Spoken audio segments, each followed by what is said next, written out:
नमस्कार, मैं डॉक्टर चंद्रशेखर पाटिल।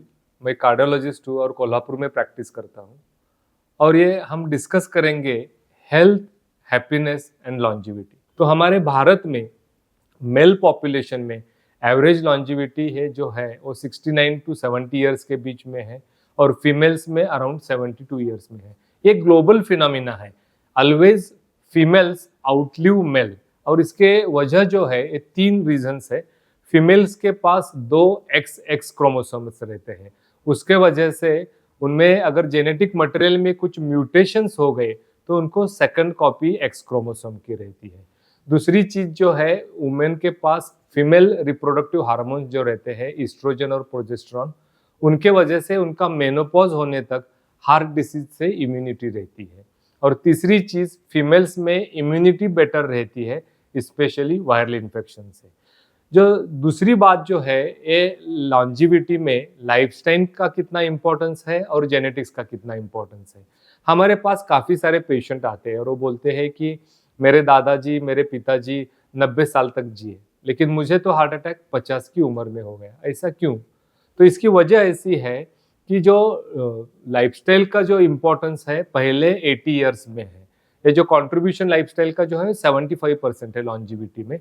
पहले 80 साल तक आपको आपकी लाइफस्टाइल अच्छी रखनी है और लास्ट 25% जो है ये 80 ईयर्स के बाद काम चालू करते हैं। आपको अगर लॉन्जिविटी की जेनेटिक लॉटरी मिल गई है तो आपको वो बुढ़ापे में साथ देगी। आपके पास 3 क्रोमोसोम्स रहते हैं, 2 कोलेस्ट्रॉल मेटाबॉलिज्म के रहते हैं और एक क्रोमोसोमल रिपेयर मेटाबॉलिज्म का रहता है, जिससे आपका लाइफ बढ़ जाता है। उनको जेनेटिक लॉटरी बोलती है। लेकिन वो आने के पहले आपको 80 बरस तक आपके लाइफस्टाइल के ऊपर जाना है। और ये लास्ट चीज जो है, ये है डिफरेंशिएशन। लाइफ स्पैन जो है वो हम नंबर्स में नापते हैं, जैसे कि एज का नंबर है, लेकिन जो हेल्थ स्पैन जो है वो हेल्दी लाइफ का स्पैन है। उसका मतलब ऐसा है कि जो लास्ट डिकेड ऑफ लाइफ रहता है उसमें आदमी कमजोर हो जाता है, उसको इंडिपेंडेंस उसका खो जाता है और वो बाकी रिलेटिव के ऊपर डिपेंडेंट हो जाता है। ये जो मार्जिनल डिकेड है वो क्यों ना हम कम कर सकते हैं कि कुछ महीनों में या कुछ हफ्तों में, ये डिस्कशन का हमारा पर्पस है। तो हम डिस्कस करेंगे कि ये डेथ होता है उसका रीजन क्या है। तो there are 4 horseman killer diseases. जो पहला जो है उसको कार्डियोवैस्कुलर डिसीजेस बोलते हैं, कि जो हार्ट अटैक हो जाता है, पैरालिसिस हो जाता है, हार्ट का ब्लॉकेजेस का बीमारी होता है, उसको एथेरोस्क्लेरोसिस बोलते हैं। दूसरा जो रीजन जो है वो कैंसर है। तीसरा जो रीजन है वो अनकंट्रोल्ड डायबिटीज है और चौथा जो रीजन जो है वो अल्जाइमर डिसीज है। हम हिंदी में स्मृति भ्रंश बोलते हैं, कि जिसमें डिमेंशिया बोलते हैं। तो ये जब हम बातें करेंगे तो सबसे इम्पोर्टेंट जो डेथ का रीजन जो है वो हार्ट अटैक है। वो हार्ट अटैक क्यों होता है? जो खून का नस जो ब्लड सप्लाई करती है हार्ट को, 3 नसें रहती है, तो उसमें से कोई भी नस अगर बंद हो गई गुठली की वजह से तो हार्ट अटैक हो जाता है, वो मसल डैमेज हो जाता है और उसके वजह से डेथ हो जाता है। तो हमारे एक प्रोफेसर थे, वो हमेशा हमें बच्चों को, स्टूडेंट्स को, मेडिकल स्टूडेंट्स को पूछते थे कि हार्ट अटैक होगा तो क्या होगा पेशेंट को। तो हम मेडिकल स्टूडेंट बताते थे कि पेशेंट को चेस्ट पेन हो जाएगा, पेशेंट को दम लग जाएगा, उसको पसीना हो जाएगा, पेशेंट बेहोश हो जाएगा। तो हमारे सर बोलते थे कि ना, इसमें से कोई भी ट्रुथ नहीं है। सबसे कॉमन सिम्टम जो हार्ट अटैक का है वो सडन कार्डियक डेथ है, एकदम अचानक से मृत्यु हो जाना। तो इसीलिए हम हमेशा हार्ट अटैक से डरते हैं और उसको एक ही आप बात कर सकते हैं, आप उसको प्रिवेंट कर सकते हैं। मुझे अगर मेरा आयुर्मान बढ़ाना है और समझो मेरे पास बहुत ही थोड़ा टाइम है दिन में, कि जिससे मैं कोशिश कर सकता हूँ कि मेरा लाइफ स्पैन बढ़ सके, तो मैं क्या करूँगा? तो सबसे अहम चीज जो है वो एक्सरसाइज है, कसरत है। तो ये हम जब देखेंगे कि ये हमने डेथ के रीजंस देखे, तो सर्वाइवल किस चीज़ों पर डिपेंडेंट है, तो ये 4 चीज़ें हैं। पहली चीज़ जो है वो कार्डियो रेस्पिरेटरी फिटनेस बोलते हैं, उसको CRF बोलते हैं। और साइंटिफिकली उसको मेजर करने के लिए जो परिमाण है उसको VO2 मैक्स बोलते हैं, उसको मैक्सिमम ऑक्सीजन कंजम्पशन बताते हैं। दूसरी बात जो है वो लीन मसल मास है। हमें सबको पता है कि अगर बॉडी में हमारे ज़्यादा फैट है तो शायद हमारी उम्र घट जाएगी, लेकिन ये उसका अपोजिट है कि अगर समझो हमारे बॉडी में अगर ज़्यादा मसल है तो हमारी उम्र बढ़ जाएगी। तीसरी बात जो है वो रेस्टिंग हार्ट रेट है, कि समझो हम बैठे हैं और हम 5 मिनट बैठने के बाद, शांत बैठने के बाद हम अगर हमारा पल्स रेट काउंट करते हैं, रेस्टिंग हार्ट रेट काउंट करते हैं, तो ये डिपेंड करता है कि आपका उम्र कितना हो सकता है। और ये लास्ट जो थिंग जो है ये सरप्राइजिंग है कि आपकी हैप्पीनेस जो है, आपको जो आनंदी जीवन है आपका, वो आपका डिसाइड करेगा कि आपकी उम्र कितनी है। जो हम रेगुलर हमारे कन्वेंशन में हैप्पीनेस मेजर करते हैं, ये जो हमारे फिजिकल वेल्थ से मेजर करते हैं, साइंस बोलता है कि ऐसी बात नहीं है। अपनी रिलेशंस कितनी अच्छी है अपने फैमिली मेंबर्स के साथ, फ्रेंड्स के साथ, या फिर आपके समाज के साथ। और दूसरी चीज जो है, आपके पास कितना अल्ट्रुइज्म है, आप कितने लोगों को मदद करते हैं बिना अपने सोचे, ये चीजों से आपका सर्वाइवल डिपेंड करता है। जो पहली चीज जो है लॉन्गिविटी का डिटर्मिनेंट जो है वो कार्डियो रेस्पिरेटरी फिटनेस है। आप अगर ये पिक्चर में देखेंगे तो ये जो टेस्ट चल रहा है उसको कार्डियो पल्मोनरी एक्सरसाइज टेस्ट बोलते हैं, CPET। ये इसमें से हम मेजर करते हैं, उसको VO2 मैक्स बोलते हैं। तो ये करते समय आपको मास्क लगाया है और मास्क में 2 सेंसर्स है, एक ऑक्सीजन नापने के लिए और दूसरा कार्बन डाइऑक्साइड नापने के लिए। लेकिन ये प्रैक्टिस में ये यूज ज़्यादा नहीं होता है क्योंकि ये बहुत अनकंफर्टेबल मास्क रहता है। तो उसको हम सरोगेट यूज करते हैं कि जो रेगुलर ट्रेडमिल जो करते हैं, जो मेडिकल ट्रेडमिल है, उसमें से हम VO2 मैक्स नाप सकते हैं। तो इसकी सबसे बड़ी स्टडी है, मैं अभी जो कोट जो करने जा रहा हूँ, ये स्टडी जो है इसका नाम है ethos study, exercise treadmill health outcome study, जो 2022 के journal of American college of cardiology में पब्लिश हुई थी। ये सबसे लार्जेस्ट ऑब्जर्वेशनल स्टडी है और ये स्टडी में 7,50,000 पेशेंट जो है ये 10 वर्षों के लिए उनका स्टडी किया था। और at the end of 10 years जो मॉर्टेलिटी डेथ रेट था वो 23% था। इसमें 30 से 90 वर्ष के पेशेंट को चुना था और इसमें उन्होंने 2 चीजों का अभ्यास किया। जो पहली चीज जो है, जो हमने कार्डियोवैस्कुलर रिस्क फैक्टर्स जो देखे थे उसकी स्टडी की थी। तो उसमें क्या ध्यान में आ गया, तो अगर समझो ब्लड प्रेशर है किसी पेशेंट को, तो उन्होंने क्या किया कि जो लोगों को ब्लड प्रेशर है, जो लोगों को ब्लड प्रेशर नहीं है, ऐसे 2 ग्रुप्स बनाए। और जिसमें जो लोगों का डेथ हो गया और जिनका डेथ नहीं हुआ, तो ये 4 ग्रुप्स में उन्होंने ऐसा देखा कि जो लोगों को ब्लड प्रेशर है उनका मृत्यु होने का जो परसेंटेज जो है 14% से ब्लड बढ़ जाता है जिनको ब्लड प्रेशर नहीं है।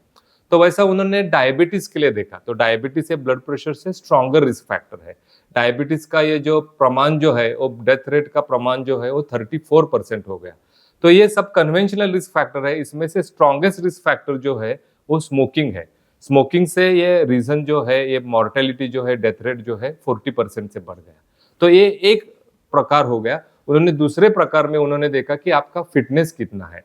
उन्होंने फिटनेस के हिसाब से लोगों को 5 ग्रुप्स में डिवाइड कर दिया, 25% अप टू 50%, 75%, 97.5%, और जो ऊपर के जो 2.5% है ये सबसे फिट लोग हैं। ये क्विंटाइल बोलते हैं, 5 ग्रुप्स में उन्होंने डिवाइड किया। और उन्होंने जब देखा कि जो लोग सबसे फिट है उनका उन्होंने कंपैरिजन किया कि जो लोग एब्सोल्युटली अनफिट है, तो परसेंटेज ऑफ डेथ जो था वो 400% से उनका डेथ रेट बढ़ गया। तो ब्लड प्रेशर से डेथ रेट बढ़ने का चांसेस 14% है, और अगर एब्सोल्युटली अनफिट है तो आपका डेथ का कारण होने का चांसेस जो है 400% है। तो ये एक्सरसाइज जो है, आपका फिटनेस जो है, ये सबसे अहम रखता है और ये सबसे इंपॉर्टेंट चीज है। समझो आप एब्सोल्युटली सेडेंटरी है, अनफिट है, तो ये डरने की वजह है क्या? नहीं है। तो ये अगली स्टडी जो है ये छोटी स्टडी है, 2000 लोगों की है। ये 2021 के जामा ओपन नेटवर्क में पब्लिश हुई थी। तो उन्होंने ये अराउंड 45 ईयर्स के 2000 लोगों को 2 ग्रुप्स में डिवाइड किया। तो ये सब लोग जो है सेडेंटरी थे। उन्होंने आधे ग्रुप को बताया, 1000 लोगों को बताया कि आप रेगुलर एक्सरसाइज करो, आपको कम से कम 7000 स्टेप्स दिन में चलना है। तो एक स्टेप जो है उसका इक्विवेलेंट है 0.75 मीटर। तो कम से कम आपको 5 किलोमीटर दिन में चलना है। बाकी के लोगों को बताया कि जो आपका जो लाइफस्टाइल चल रहा है वैसा ही आप चालू रखो। तो at the end of 10 years उनको ऐसे ध्यान में आया कि जो लोग 5 किलोमीटर दिन में चलते हैं उनका डेथ रेट जो है, ऑल कॉज मॉर्टेलिटी जिसको बोलते हैं, वो 70% से कम हो गया। तो ये एक्सरसाइज जो है ये सबसे अहम, सबसे इम्पोर्टेंट सर्वाइवल इंड्यूसिंग एजेंट है। तो अभी अब आपको ये तो ध्यान में आ गया कि एक्सरसाइज करना है। तो एक्सरसाइज क्या करना है, कितना करना है, तो उसका कुछ एस्टिमेट है क्या, उसका कुछ साइंटिफिक स्टेटमेंट है क्या, तो है। तो ये सब गाइडलाइंस बताते हैं कि आपको कम से कम 150 मिनट्स ऑफ एक्सरसाइज हफ्ते में करना है। तो it comes to around 2.5 hours, तो करीबन आपको 30 मिनट दिन में चलना है।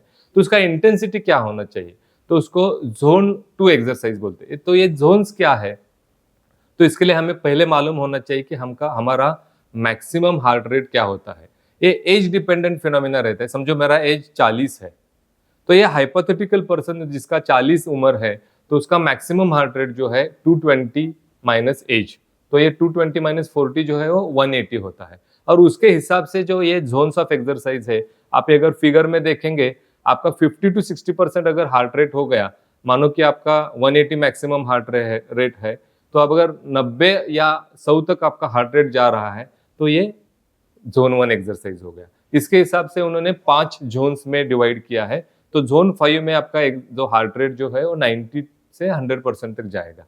तो ये जोन 2 जो डिजायरेबल जोन ऑफ एक्सरसाइज है, इसमें आपका हार्ट रेट जो है 60 to 70% में होना चाहिए। अगर आपका उम्र 40 है, तो आपका हार्ट रेट करीबन 220 से 225 तक जाना चाहिए। तो ये जोन 2 एक्सरसाइज ही क्यों? क्योंकि साइंस को ऐसा पता चला है कि अगर आपका हार्ट रेट 70% से बढ़ जाता है, तो आपके शरीर में लैक्टिक एसिड करके मेटाबोलाइट प्रोड्यूस होता है। ये एसिडिक पीएच वाला मेटाबोलाइट रहता है, और ये लैक्टिक एसिड एक्यूमुलेट होने से आपके मसल में सोरनेस हो जाता है, आपको फटीग हो जाता है, और आप थक जाते हो, आपको एक्सरसाइज कंटिन्यू करना मुमकिन नहीं है। तो इसीलिए आपको ये जोन 2 एक्सरसाइज बताया है। तो जोन 2 एक्सरसाइज करने के लिए हमें क्या, हमारा पल्स रेट नापना चाहिए, या फिर कुछ डिजिटल वॉच पहनना चाहिए कि जिससे हम पता कर सकते कि हमारा हार्ट रेट कैसा होना चाहिए?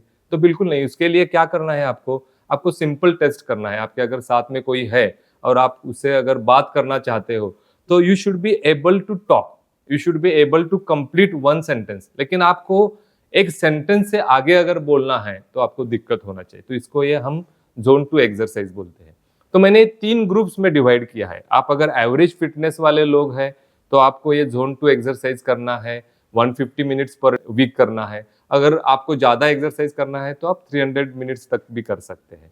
लेकिन अगर आपकी फिटनेस बहुत अच्छी है, आप ये सेकंड ग्रुप में आते हैं, तो आप क्या करें, तो आपको इस फिटनेस में, आपके अच्छे फिटनेस में, आप जो एक्सरसाइज ज़्यादा करना चाहते हैं, तो इसके लिए 2 तरीके हैं। एक को पिरामिडल ट्रेनिंग बोलते हैं, जैसे कि आप जोन 1 से चालू करेंगे और जोन 5 तक जाएंगे, तो इसको पिरामिडल ट्रेनिंग करते हैं। लेकिन इससे बेहतर जो है, उसको पोलराइज्ड ट्रेनिंग बोलते हैं। उसका मतलब क्या है कि आप जोन 2 में 80% ऑफ योर टाइम, अगर आपके पास 2.5 आवर्स है, तो आप 2 घंटे के लिए आप जोन 2 में एक्सरसाइज करो, और जो रिमेनिंग 20% है, और आप जोन 4 या जोन 5 में जाओ। जोन 4 और जोन 5 का मतलब क्या होता है कि जिम्स में बोलते हैं कि HIIT करो, हाई इंटेंसिटी एक्सरसाइज ट्रेनिंग करो, या स्प्रिंट ट्रेनिंग करो। साधारण भाषा में आप दौड़ने का जो एक्सरसाइज करते हैं, उसको जोन 4-5 बोलते हैं। आप ज्यादा टाइम तक नहीं कर सकते हैं, लेकिन आप अगर ये जोन 4 या जोन 5 में एक्सरसाइज करेंगे, तो आपका VO2 मैक्स बढ़ने का चांसेस ज्यादा रहता है। तो इसका रीजनिंग क्या है, आप अगर जोन 2 में एक्सरसाइज कर रहे हैं, तो आपका VO2 मैक्स जो है, ये 10 से 15% से बढ़ जाएगा। आप अगर जोन 4 और 5 में एक्सरसाइज कर रहे हैं, तो उससे भी आपका जो VO2 मैक्स है, वो 10 to 15% से बढ़ेगा। लेकिन आप अगर ये 80-20 कॉम्बिनेशन करोगे, तो आपका जो VO2 मैक्स जो है, वो 20% से बढ़ेगा। अब जोन 2 एक्सरसाइज से आपका मसल जो है, उसको स्ट्रांग बनाते हैं, और जो जोन 4 और जोन 5 एक्सरसाइज से अपने हार्ट को आप स्ट्रांग बनाते हैं। समझो ये आप तीसरे कैटेगरी में आते हैं कि आपका फिटनेस अच्छा नहीं है। उसके लिए वजह कुछ भी हो सकती है कि आपकी उम्र ज़्यादा है, आपको घुटनों का दर्द है, या फिर आप हार्ट के मरीज हो, आपको हार्ट अटैक रिसेंटली हुआ है, आपका बाईपास हुआ है, या फिर एंजियोप्लास्टी हुआ है। तो इस चीज़ में आपको एक्सरसाइज के जो बेनिफिट्स है सेम ही है, लेकिन इसके लिए आपको सिंपल चीज़ करना है, आपको ग्रेडेड एक्सरसाइज करना है, और दूसरी बात, आपको स्लो इंक्रीमेंट्स करना है। ये सब एक्सरसाइज में सबसे इंपॉर्टेंट चीज जो है कि आपका ओवर एक्सर्शन ना हो जाए, आपकी कोई इंजरी ना हो जाए, और आपको फिजिशियन या कार्डियोलॉजिस्ट है उनको पूछकर आप डेली इंक्रीमेंट किए या वीकली इंक्रीमेंट करें, so that you can increase your exercise by the end of definable time. जो मोस्ट इंपॉर्टेंट चीज जो डिस्कस हो जाती है एक्सरसाइज के जो साइड इफेक्ट्स है, उसके बारे में आप अगर इस पिक्चर में देखेंगे तो इसमें है कि सडन कार्डियक डेथ हम न्यूज़ में सुनते हैं कि कोई साउथ इंडियन हीरो जो थे वो एक्सरसाइज करते समय जिम में कोलैप्स हो गए, या फिर कोई मैराथन रनर है जो फेमस है और ये दौड़ते समय उनका देहांत हो गया। तो ये जो चीज़ है इसको सडन कार्डियक डेथ बोलते हैं, और इसका इंसिडेंस जो रहता है 1 इन 50,000 से 1 इन 1 लाख, इतना जो इंसिडेंस रहता है। और ये होने के भी 3 वजह होती है। पहले तो ये सब लोग सीनियर एथलीट्स रहते हैं, इनकी उम्र 35 से ज़्यादा रहती है। सेकेंडली, ये प्रिडोमिनेंटली मेल फिनोमिना है, फीमेल्स में सडन कार्डियक डेथ के चांसेस एक्सरसाइज रिलेटेड के बहुत कम रहते हैं। और तीसरी चीज़ ऐसी रहती है कि इनका प्रैक्टिस कम रहता है, इनको शॉर्ट टाइम में ज़्यादा फिटनेस का डिजायरेबल रहते हैं ये लोग, उनका फिटनेस जो प्रॉपर फिटनेस जो रहता है वो कम रहते हैं। तो ये ना होने के लिए क्या करें, अगर आप मैराथन दौड़ना चाहते हैं तो आपको ईसीजी, एक्सरसाइज ट्रेडमिल, इको और सीटी कोरोनरी एंजियोग्राफी करना चाहिए। हर एक के कुछ वजह रहते हैं कि जैसे ईसीजी में आपको पता चलता है कि आपको कुछ चैनलोपैथी है क्या, आपका हार्ट बंद पड़ने का कुछ चांसेस है क्या। आप अगर ट्रेडमिल करेंगे तो आपका एक्सरसाइज फिटनेस कितना है वो पता चलेगा। आप अगर इको करेंगे तो उसमें कुछ स्ट्रक्चरल हार्ट डिसीज है क्या, आपको कुछ बीमारी है क्या वो पता चलेगा, जैसे कि हाइपरट्रोफिक कार्डियोमायोपैथी रहता है। और सीटी एंजियोग्राफी में पता चलेगा कि आपको कुछ एनोमलीज है क्या, आपके जन्म से जो खून के नस जो है हार्ट को सप्लाई करने वाले उसमें कुछ प्रॉब्लम्स है क्या। तो ये एक्सरसाइज के बारे में हो गया। दूसरी चीज जो है आपकी लॉन्जिविटी डिपेंडेंट जिसमें है, ये है लीन मसल मास। अभी ये जो फोटोज दिखा है पिक्चर में, ये तो इनका ये पेट पानी है कि मसल के ऊपर उनका एथलेटिक करियर है या सिनेमैटिक करियर है, इसके ऊपर डिपेंडेंट है। लेकिन हमारे लोग, नॉर्मल लोगों के लिए क्या इंपॉर्टेंट है कि 40 बरस के बाद अपना मसल मास जो है हर बरस में 1% से कम हो जाता है और अपनी स्ट्रेंथ 2% से कम हो जाती है। इसके लिए जो साइंटिफिक एक्सप्लेनेशन है उसको एनाबॉलिक रेजिस्टेंस बोलते हैं, उसके लिए एक पाथवे रहता है, उसको एमटॉर पाथवे बोलते हैं। लेकिन हमारे लिए इंपॉर्टेंट चीज क्या है, ये बहुत सारी स्टडी है ऐसी कि जहां पर अपना मसल मास जो है वो ऑल कॉज मॉर्टेलिटी से इन्वर्शनल प्रोपोर्शनल है। मीनिंग आपका अगर मसल मास ज्यादा है तो आपकी उम्र ज्यादा रहेगी, आपका मसल मास कम है तो आपकी उम्र घटेगी। तो इसके लिए आपको मसल मास बढ़ाने की जरूरत है। ये मसल मास क्यों इंपॉर्टेंट है, इसके भी 3 वजह है। पहली चीज ऐसी है कि मोटापा जो है हमारा, अगर फैट बॉडी में ज्यादा है तो उससे इंसुलिन रेजिस्टेंस हो जाता है, यानी इंसुलिन काम नहीं करता है। लेकिन अपने पास अगर मसल ज्यादा है तो इंसुलिन की सेंसिटिविटी बढ़ जाती है, इंसुलिन अच्छी तरह से काम करता है और आपका ग्लूकोज डिस्पोजल हो जाता है। दूसरी बात ऐसी रहती है कि अगर हमारे पास मसल मास ज्यादा है तो हमारे पास अमाइनो एसिड रिजर्व है। अगर हमको कोई भी बीमारी हो जाती है तो इम्यूनिटी के लिए अमाइनो एसिड्स वेरी इसेंशियल रहते हैं। और तीसरी बात है कि मसल जो है वो एक एंडोक्राइन ऑर्गन के जैसा काम करता है, उससे कुछ मायोकाइंस निकलते हैं और वो सेहत के लिए बहुत अच्छे रहते हैं। तो रिकमेंडेशन क्या है, जब मैं पढ़ता था 30 साल के पहले, जब मेडिसिन पढ़ता था या कार्डियोलॉजी पढ़ता था, उस टाइम के रिकमेंडेशन जो थे वो कहते थे कि अगर आपको हार्ट डिसीज है तो आप रेजिस्टेंस ट्रेनिंग मत करो, आप जो मसल बिल्डिंग वाले एक्सरसाइज है वो मत करो। लेकिन आज के गाइडलाइंस क्या बताते हैं, रिसर्च क्या बताता है रिसेंट ईयर्स में, कि आपको एक्सरसाइज जो रेजिस्टेंस एक्सरसाइज जो है, वेट ट्रेनिंग जो है आपको करना है, आपको 2 सेशंस करने हैं कम से कम वीक में, और वो कम से कम 30 मिनट के होने चाहिए और सब मसल ग्रुप को एक्सरसाइज होना चाहिए। ये भी सेम चीज है, हार्ट डिसीज वाले अगर आप पेशेंट हो तो आपको ये ग्रेडेड करना है, स्लो इंक्रीमेंट करना है। इसमें सिंपल चीज है कि there should not be any injury. और इस सबसे इंपॉर्टेंट चीज है कि जिम में जाना जरूरी है क्या, अगर आप जाते हो तो डेफिनेटली आप कंटिन्यू करो। अगर आप नहीं जाते हो, आपका जिम का एक्सरसाइज आपको अच्छा नहीं लगता है, तो आप ट्रेडिशनल एक्सरसाइजेस भी कर सकते हैं कि जैसे सूर्य नमस्कार है। तो ये लास्ट टाइप ऑफ एक्सरसाइज है जो उसको स्टेबिलिटी एक्सरसाइज बोलते हैं। आपको पता रहेगा कि किसी को अगर फ्रैक्चर हो गया, जो हिप फ्रैक्चर बोलते हैं, जो कॉमनेस्ट फ्रैक्चर रहता है, और आपकी उम्र अगर 65 से ज्यादा है तो 1 बरस के अंदर डेथ होने का ये पेशेंट में चांस जो रहता है 25% रहता है। तो ये जानलेवा बीमारी है, और ये अगर आपको प्रिवेंट करना है तो इसके लिए आपको स्टेबिलिटी एक्सरसाइज करना है। ये इंडियन ट्रेडिशनल योगा चल सकता है, या फिर जिम में जो जिसको फंक्शनल ट्रेनिंग बोलते हैं वो करना जरूरी है। लेकिन इसके लिए आपको हर रोज करने की जरूरत नहीं। आप बोलेंगे कि आप बोल रहे हैं कि एरोबिक एक्सरसाइज भी करो, वेट ट्रेनिंग भी करो और आप योगा भी करो, तो कैसा मैनेज करोगे। आप अगर बिजी हो तो ये एरोबिक एक्सरसाइज है, इसके लिए 2.5 घंटा काफी है। आप जो वेट ट्रेनिंग करना है आपको सिर्फ 2 सेशन करने हैं, और योगा जैसा कुछ जो एक्सरसाइज है इसके भी 2 सेशंस काफ़ी है। अब हमारा डिस्कशन जो है वो न्यूट्रिशन के तरफ हम जाएंगे। हमेशा हम बोलते हैं कि डाइट, तो डाइट का मतलब है कि आप कुछ रिस्ट्रिक्ट कर रहे हो। न्यूट्रिशन का मतलब है कि आप शरीर को पोषण दे रहे हो। तो ये न्यूट्रिशन ये ऑल इंक्लूसिव एंटिटी है। और इसके बारे में 2 चीजें मैं आपको बताना चाहता हूँ। पहली चीज ऐसी है कि humans consume approximately 70 metric tons in their lifetime. तो ये 70 मेट्रिक टन्स जो है, तो ये बहुत अहम चीज है।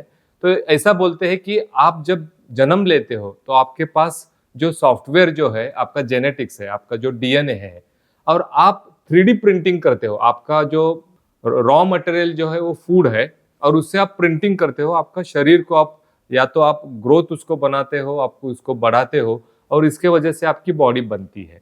तो इसीलिए ये बहुत अहम चीज है। सेकंडली, अमेजोन पर मोर देन 50,000 बुक्स है कि जो डाइट और न्यूट्रिशन डिस्कस करते हैं। इसका वजह ही ऐसा है कि इसके बारे में एक वाक्यता नहीं है, उसके बारे में यूनिनैमिटी नहीं है।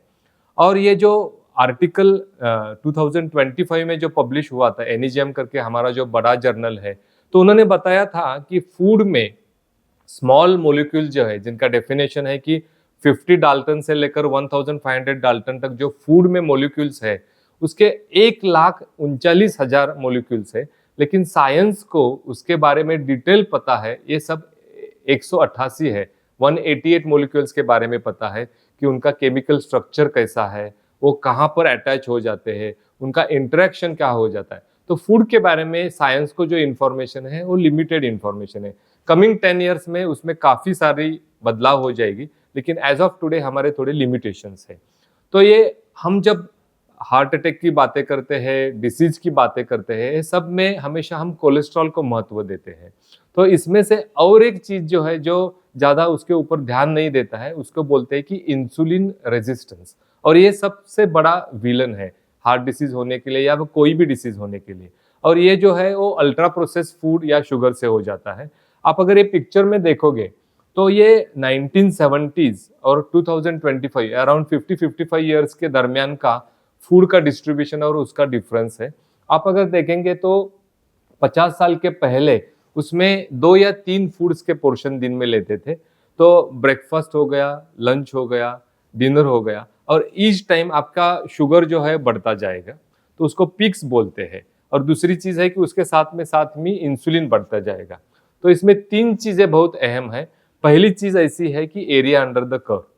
तो ये 1970s में आप अगर देखोगे या 2 या 3 मील्स रहते थे, लेकिन 2025 में स्नैकिंग का प्रमाण बढ़ गया है। उसके वजह से जैसे कि हम दिन भर ग्रेजिंग कर रहे हैं, तो इसीलिए जो एरिया अंडर कर्व जो है इंसुलिन का जो है, वो डिसाइड करता है कि आपको कार्डियोमेटाबॉलिक डिसीजेस कितने होंगे। कार्डियोमेटाबॉलिक डिसीज का मतलब है कि आपको डायबिटीज या मोटापा या ब्लड प्रेशर या फिर हार्ट डिसीजेस कैसा होने का चांसेस है। ये पहली चीज हो गई। दूसरी चीज है, उसको बायोक्रोनोटाइप बोलते हैं। तो आप अगर ये पिक्चर में देखेंगे तो ब्रेकफास्ट के टाइम पर जो पीक है और डिनर के टाइम का पीक जो है, उसमें डिफरेंस है। आप अगर सेम अमाउंट ऑफ कैलोरीज अगर कंज्यूम कर रहे हो ब्रेकफास्ट के टाइम पर या और डिनर के टाइम पर, तो उसमें डिनर के टाइम में बहुत उसको चढ़ाव होगा। उसका रीजन जो है उसको बायोक्रोनोटाइप बोलते हैं। जो हमारा सिस्टम जो इवॉल्व हुआ है, जो एंडोक्राइनल सिस्टम है, जो कॉर्टिसोल करके हार्मोन रहता है, ग्रोथ हार्मोन करके रहता है, या बॉडी की सेंसिटिविटी इंसुलिन की रहती है, सुबह में ये उसका जो पीक जो रहता है वो बहुत कम रहता है, लेकिन शाम के टाइम पर बहुत ज्यादा रहता है। इसीलिए काफी कल्चर्स में बताते हैं कि आप जो सन के राइज में आप खाना चालू करो, सनसेट तक खत्म करो। इसका ये साइंटिफिक वजह जो है ये बायोक्रोनोटाइप है। और तीसरी चीज जो है ये फास्टिंग है। दुनिया में काफी सारे रिलीजन है, लेकिन उनमें अगर एक कोई यूनानिमस पॉइंट है तो वो फास्टिंग है। और ये फास्टिंग बहुत इंपॉर्टेंट चीज है, क्योंकि हम अगर खाना अगर रात में नहीं खाते हैं और कुछ टाइम के लिए हम फास्टिंग रहते हैं, तो उसके वजह से कुछ बायोलॉजिकल प्रोसेसेस होती है। उसके लिए 3 प्रोसेसेस बताई जाती है। एक को सेरोटोनिन पाथवे बोलते हैं, एक को एएमपी काइनेस पाथवे बोलते हैं, और तीसरे को एमटोर पाथवे बोलते हैं। ये तीनों वजह से आदमी का सर्वाइवल बढ़ जाता है। ये स्पेशली लेबोरेटरी एनिमल्स में अहम है। अगर लैबोरेटरी एनिमल्स का फूड रिस्ट्रिक्ट किया जाए तो उनका जिंदगी का उम्र, उनके ईयर्स बढ़ जाते हैं। ये ह्यूमंस में ऐसा स्टडी करना पॉसिबल नहीं है क्योंकि ह्यूमंस का लाइफ एक्सपेक्टेंसी ज़्यादा है, लेकिन उसके डेफिनेटली कुछ एडवांटेजेस है। अगर आप फास्टिंग रखते हैं, या तो आप इंटरमिटेंट फास्टिंग रखते हैं या हफ्ते में 2 या 1 दिन में आप कम खाना खाते हो, तो इसके वजह से आपका कम से कम मोटापा, ओबेसिटी कम हो जाएगा, अगर डायबिटीज होने का चांसेस कम हो जाएगा। जो दूसरी जो थिंग है जो हमें डिस्कस करना चाहिए, तो ये है ग्लाइसेमिक लोड। तो ग्लाइसेमिक लोड का मतलब ऐसा है कि आप जो खाना खाते हो उसमें कुछ कार्बोहाइड्रेट्स रहते हैं और उसके वजह से आपका शुगर बढ़ जाता है। तो ये हर फूड को एक ग्लाइसेमिक लोड दिया गया है। तो पहले उसको ग्लाइसेमिक इंडेक्स बोलते थे, लेकिन उसका रिफाइंड वर्जन जो है उसको ग्लाइसेमिक लोड बोलते हैं। आप अगर ये पिक्चर में देखोगे तो यहाँ पर एक रेड लाइन लिया है, और ये रेड लाइन के राइट साइड में जो है ये सब नेचुरल फूड्स है, ये जो सब फ्रूट्स है, वेजिटेबल्स है, और लेफ्ट साइड में जो है तो इसमें ये सब सिंथेसाइज्ड फूड है या प्रोसेस्ड फूड है। आप अगर देखोगे तो उसमें 3 कैटेगरीज है। अगर 10 से नीचे अगर किसी फूड का ग्लाइसेमिक लोड है तो ये सबसे अच्छी बात है। 10 से 20 के दरमियान जो है ये मीडियम है, और अगर 20 से ज्यादा अगर ग्लाइसेमिक लोड है तो ये डेंजरस है। तो अब हम कॉमन फूड की बात करेंगे, तो एप्पल का ग्लाइसेमिक लोड जो रहता है वो 5 रहता है। अगर आप ब्रेड देखोगे तो उसमें तो कुछ शुगर नहीं है, हम डायबिटीज के लोगों को बोलते हैं कि ब्रेड खाने में कुछ प्रॉब्लम नहीं है, लेकिन उसका ग्लाइसेमिक लोड देखेंगे तो 7 गुना ज्यादा है, उसका ग्लाइसेमिक लोड 35 है। और अगर आप कॉर्नफ्लेक्स को देखोगे कि मॉडर्न वर्ल्ड में कॉर्नफ्लेक्स को सबसे हेल्दी फूड बताया जाता है, लेकिन उसका ग्लाइसेमिक लोड जो है वो 75 है। इसका रीजन है कि ये प्रोसेस फूड है, ये फैक्ट्री में बनाया जाता है। और ये जो आप अगर देखेंगे तो जो रेगुलर शुगर है, शुगर का ग्लाइसेमिक लोड है 70। तो ये अल्ट्रा प्रोसेस फूड जो है वो शुगर से भी डेंजरस है, और उससे आपका ग्लाइसेमिक लोड काफी गुना से बढ़ जाता है। तो न्यूट्रिशन क्या होना चाहिए, ये जो स्लाइड जो है ये एक बहुत फेमस सीरियल भी है और ये बुक भी है, ब्लू जोन्स ऑफ लॉन्जिविटी, और उसमें से ये स्लाइड है। तो आपको ग्रीन्स लेने हैं, आपको बीन्स लेने हैं, आपको नट्स लेने हैं, और आपको इस्तेमाल आप जो ग्रेन का करेंगे वो होल ग्रेन होना चाहिए। ये हो गया गुड फूड।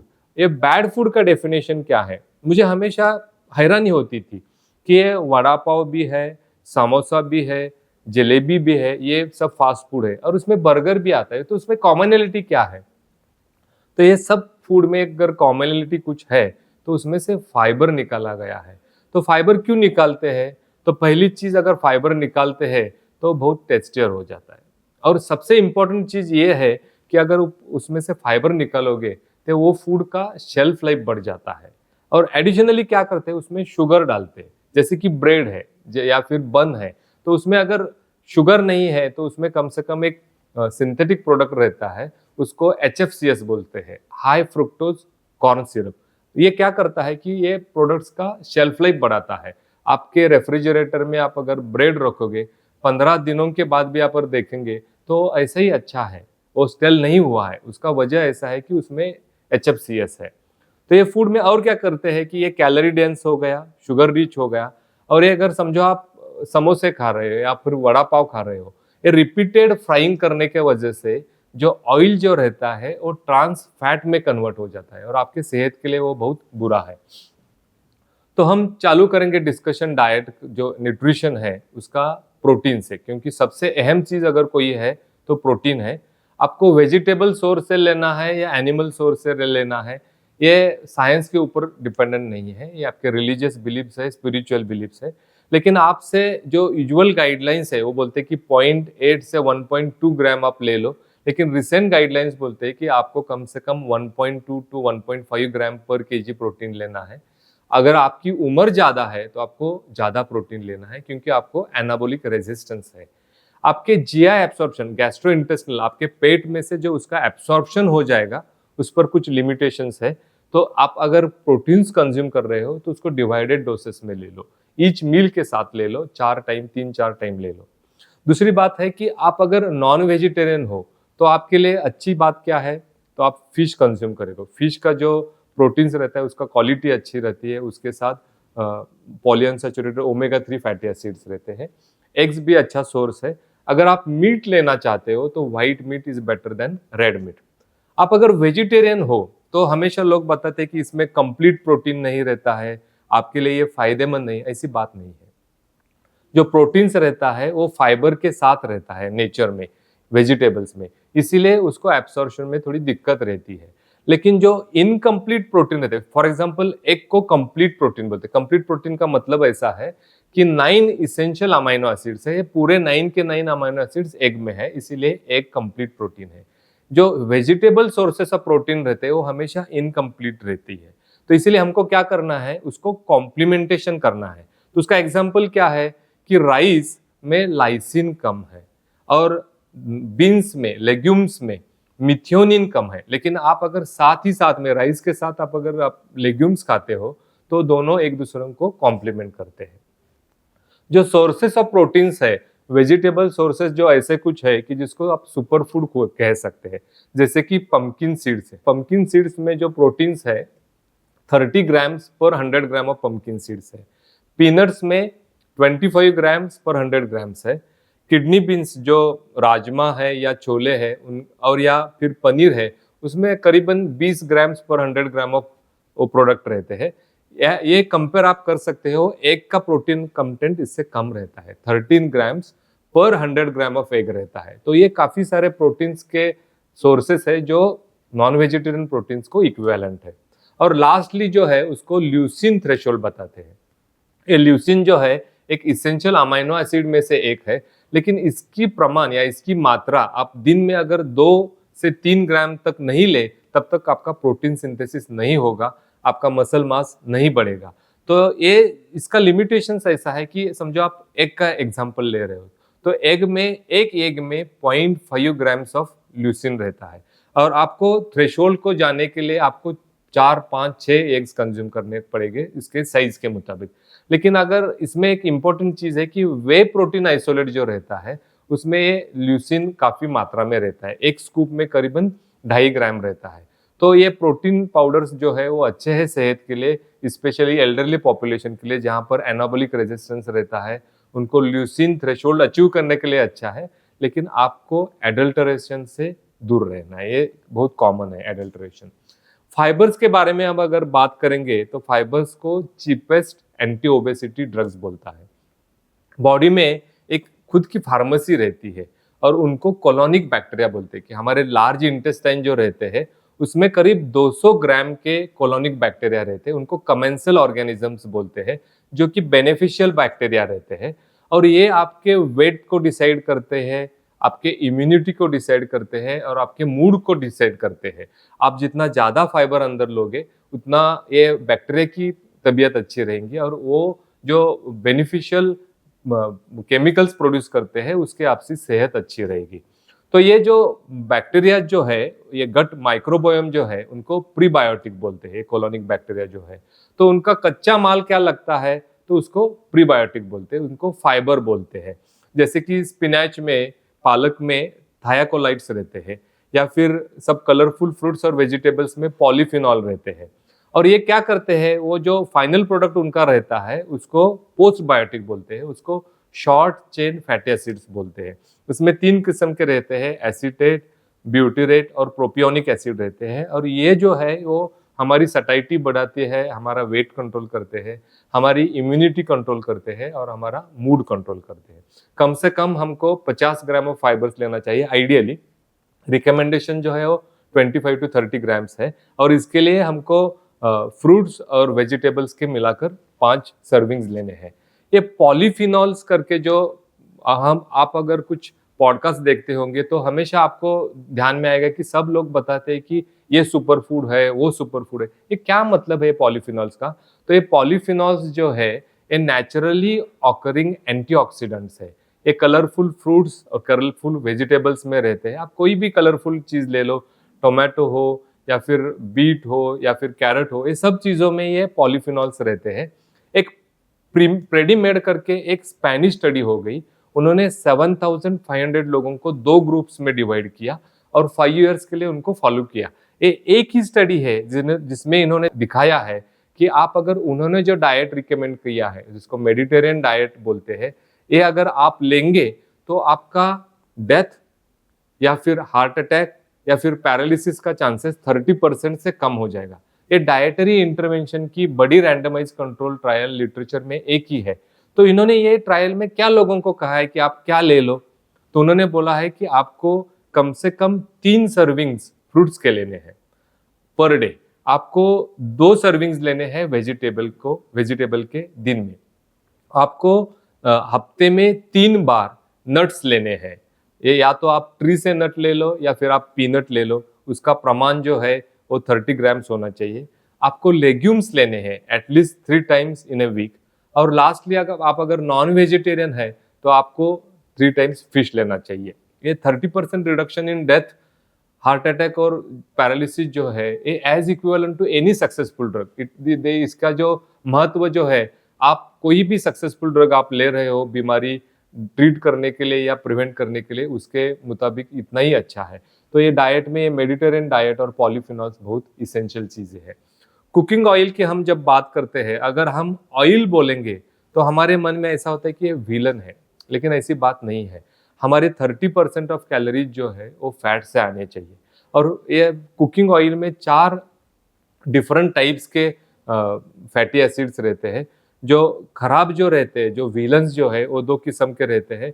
जो सैचुरेटेड फैट है वो खराब है। जो omega 6 fatty acids, polyunsaturated fatty acids रहते हैं, ये बैड है।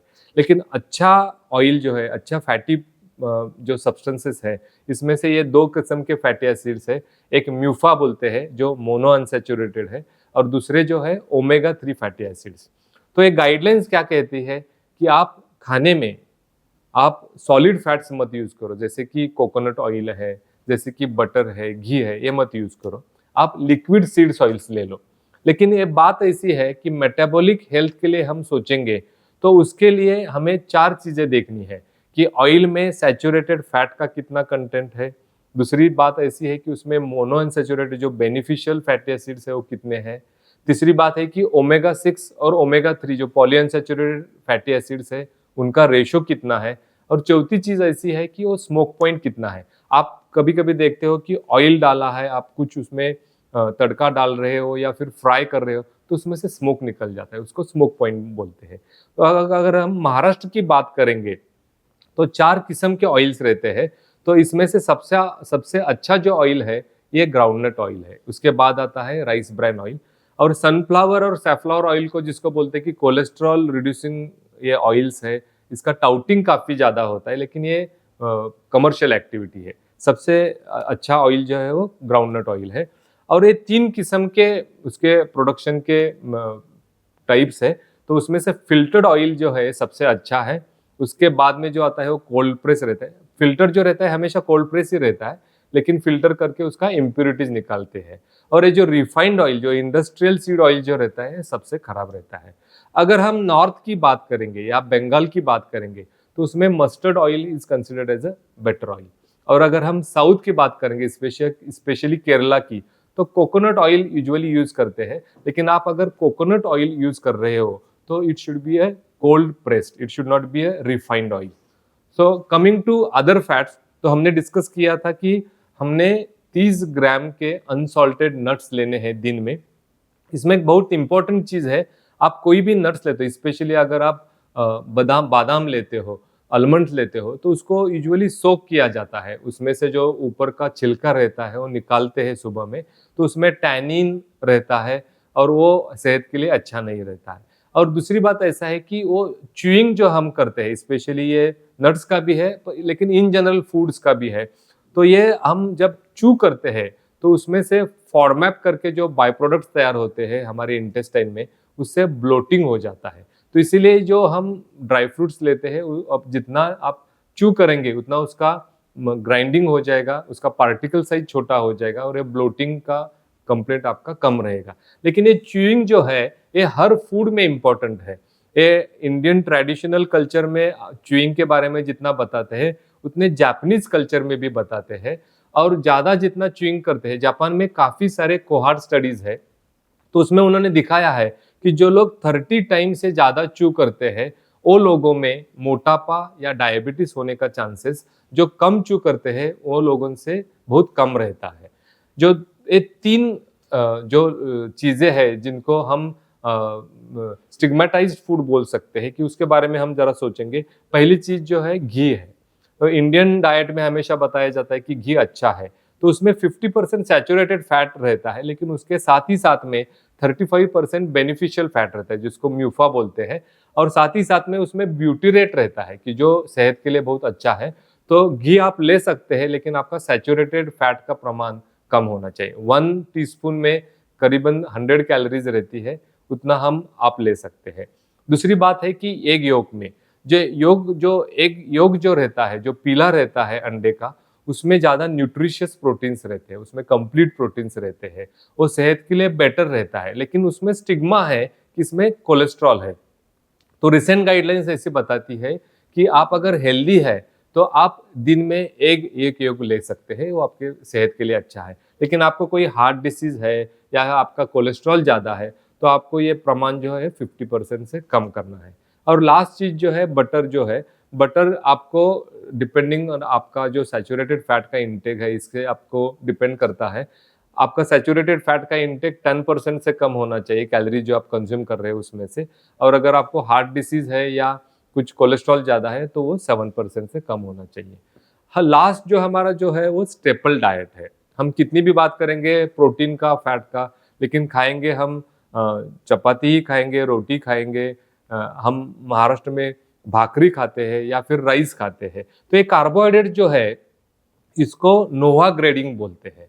तो उसमें क्या है कि समझो हम सेब का एग्जांपल लेंगे, तो ये जो नेचर में से जो आता है फुल एप्पल रहता है, उसको नोवा ग्रेड 1 फूड बोलते हैं। नोवा ग्रेड 2 फूड है कि हमने थोड़ा सा उसको प्रोसेस किया, मिनिमली प्रोसेस किया, उसका छिलका निकाल दिया। तो ये स्किन्ड एप्पल जो है उसको नोवा ग्रेड 2 फूड बोलते हैं। अगर हमने उसका जूस निकाल दिया, उसमें से फाइबर हमने बाहर निकाल दिया, तो हमने फ्रूट जूस को नोवा ग्रेड 3 फूड बोलते हैं।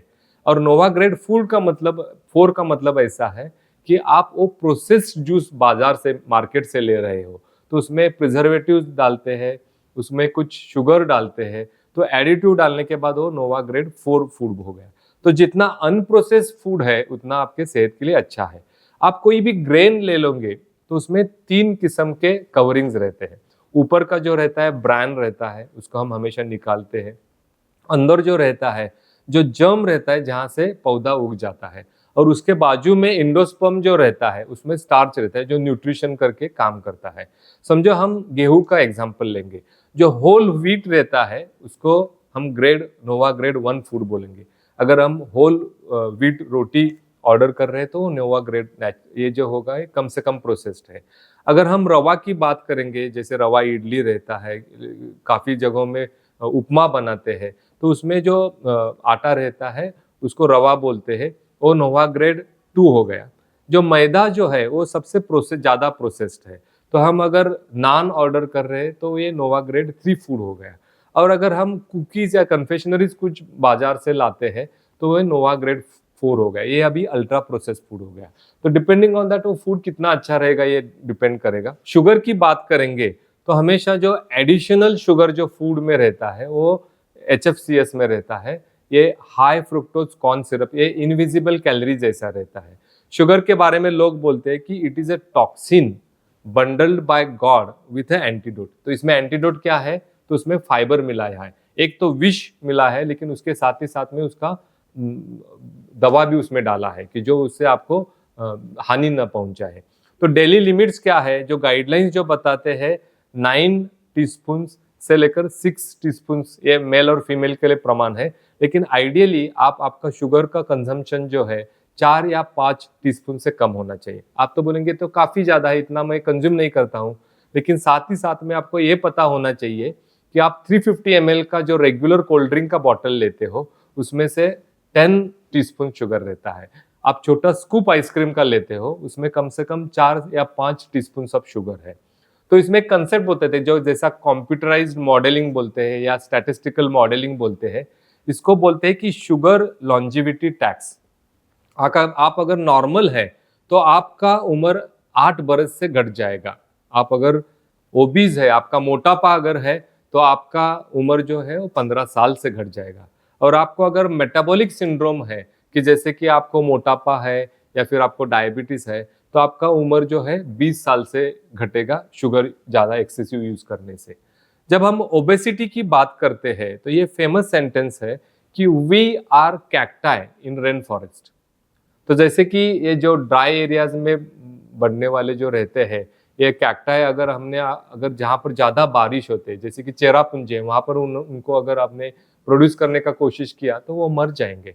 ऐसी ही चीज़ है इवोल्यूशन में, जो ह्यूमन फिजियोलॉजी जो है वो इसीलिए डेवलप होती गई या उसका इवोल्यूशन ऐसा होता गया कि जहाँ जहाँ पर फूड का कमी रहेगा आपको सस्टेन करना है, आपको एनर्जी कॉन्सर्व करना है।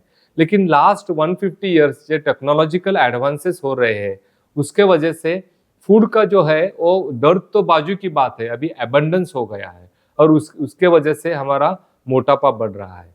ये जो ओबेसिटी रहती है दो किस्म की रहती है। फॉरेन कंट्रीज में हमेशा ये जो जनरलाइज्ड ओबेसिटी रहती है, लेकिन हम इंडियन सब कल्चर की बात करेंगे तो हमारा जो एब्डोमिनल सर्कम्फरेंस जो रहता है, वेस्ट लाइन जो रहती है हमेशा बढ़ती है, और ये बहुत इंपॉर्टेंट है।